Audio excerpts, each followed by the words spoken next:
नमस्कार साथियों, N study point पे आप सबका हार्दिक स्वागत है। आज की कक्षा में हम जानेंगे right to cultural and education के बारे में, जो कि आर्टिकल 29 से 30 तक है। सबसे पहले हम जानते हैं आर्टिकल 29 के बारे में।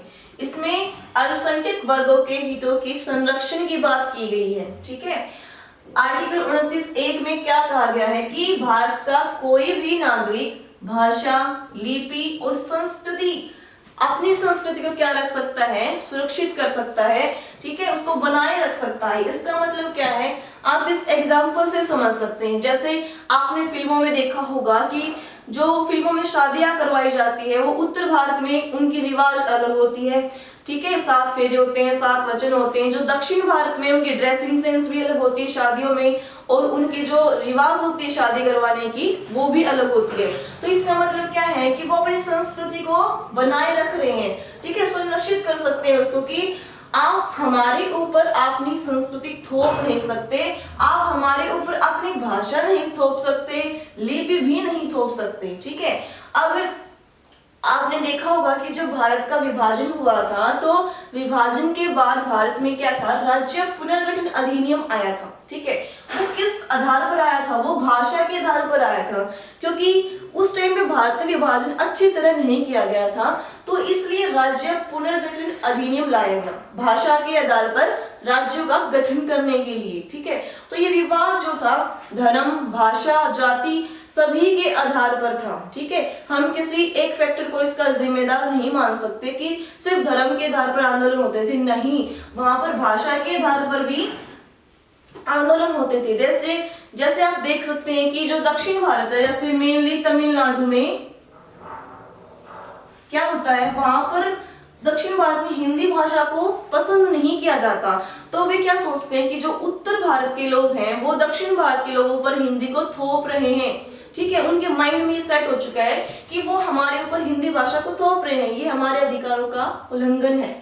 फिर आर्टिकल 29 का क्लॉज 2 क्या कहता है कि राज्य द्वारा घोषित या फिर राजकीय सहायता प्राप्त, राजकीय सहायता से संचालित शिक्षा संस्था में, मतलब अगर कोई इंस्टीट्यूट है, कॉलेज है, यूनिवर्सिटी है, वो क्या है, राज्य द्वारा घोषित की गई है। ठीक है, उसकी वो सरकारी इंस्टीट्यूट है और राजकीय सहायता से, मतलब सरकार इसको क्या देती है, फंडिंग करती है कॉलेज चलाने के लिए। तो वह शिक्षा संस्था क्या है, बच्चों को, स्टूडेंट्स को ये नहीं बोल सकती कि आप इस भाषा से हैं, आप इस धर्म से हैं, आपको इसमें एडमिशन नहीं मिलेगा। ये क्या है, हमारे आर्टिकल 29(2) के खिलाफ हो जाएगा।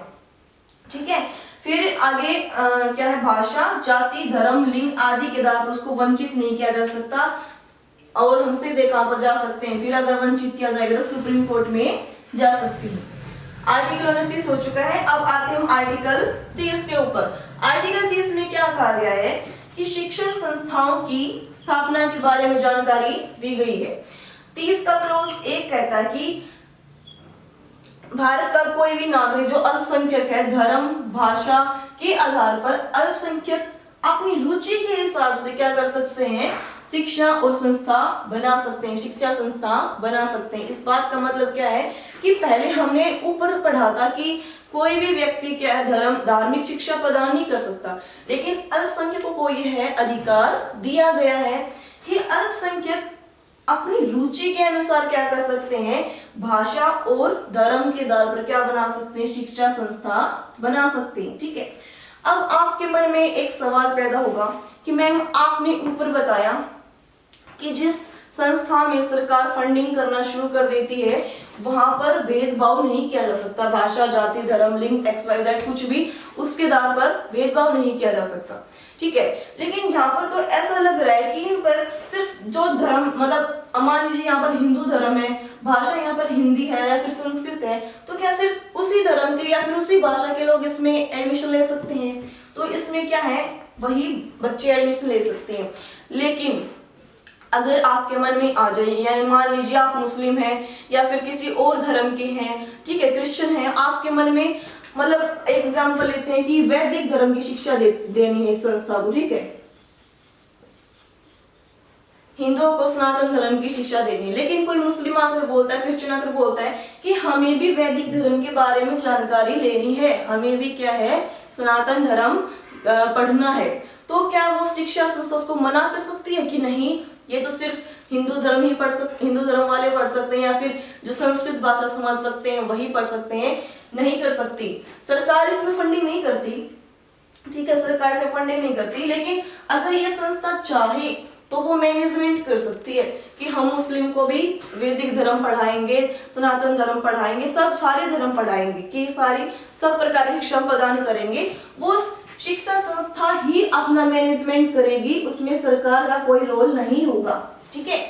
फिर आर्टिकल 30 का क्लॉज 2 क्या कहता है कि राज्य भेदभाव नहीं कर सकती। किस चीज में भेदभाव नहीं कर सकती? जो अल्पसंख्यक है, अपनी रुचि के अनुसार जिन्होंने शिक्षा संस्था बनाई है, अगर राज्य के मन में क्या आता है, इन्होंने तो मुझसे सहायता ही नहीं मांगी, क्योंकि ये अपने दम पर खड़ा करते हैं अपनी शिक्षा संस्था को, राज्य से फंडिंग नहीं करवाते। लेकिन अचानक इन संस्थाओं को क्या है, राज्य की सहायता की आवश्यकता पड़ जाती है, ठीक है। तो राज्य ये नहीं बोल सकता कि तूने पहले तो मेरी सहायता ली नहीं, अब मैं क्यों करूं। राज्य को ऐसा बोलने का अधिकार नहीं है। वह जो अल्पसंख्यक रुचि के अनुसार अपने शिक्षा संस्था बनाते हैं, उनकी सहायता करने के लिए राज्य किसी भी प्रकार का भेदभाव नहीं कर सकती। वो आर्टिकल 30 के क्लॉज 2 के खिलाफ होगा, ठीक है। आपको ये 2 आर्टिकल समझ में आ गए। अब हम आर्टिकल 31 पढ़ते हैं।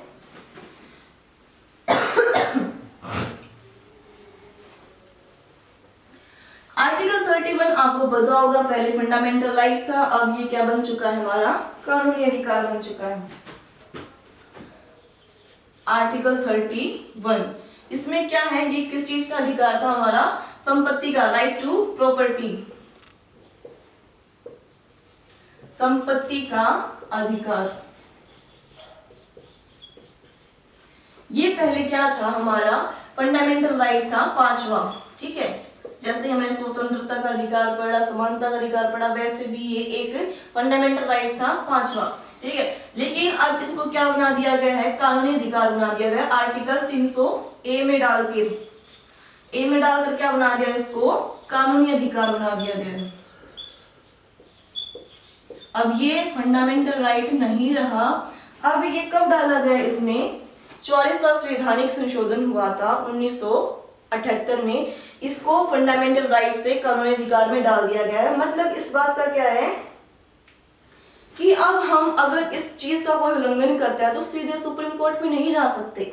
हम क्या है, कानूनी कार्यवाही कर सकते हैं, लेकिन सीधा सुप्रीम कोर्ट में नहीं जा सकते, क्योंकि ये फंडामेंटल राइट नहीं है, ठीक है। और ये डाला क्यों गया था 300A में, क्योंकि जब हमारा भारत आजाद हुआ था, जो बड़े बड़े जमींदार थे, उनके पास क्या था, जमीनों का क्या हो गया था, अधिग्रहण हो गया था। उनके पास जमीनें बहुत बड़ी मात्रा में थी, जिसके कारण क्या है, देश की आर्थिक स्थिति बिगड़ रही थी।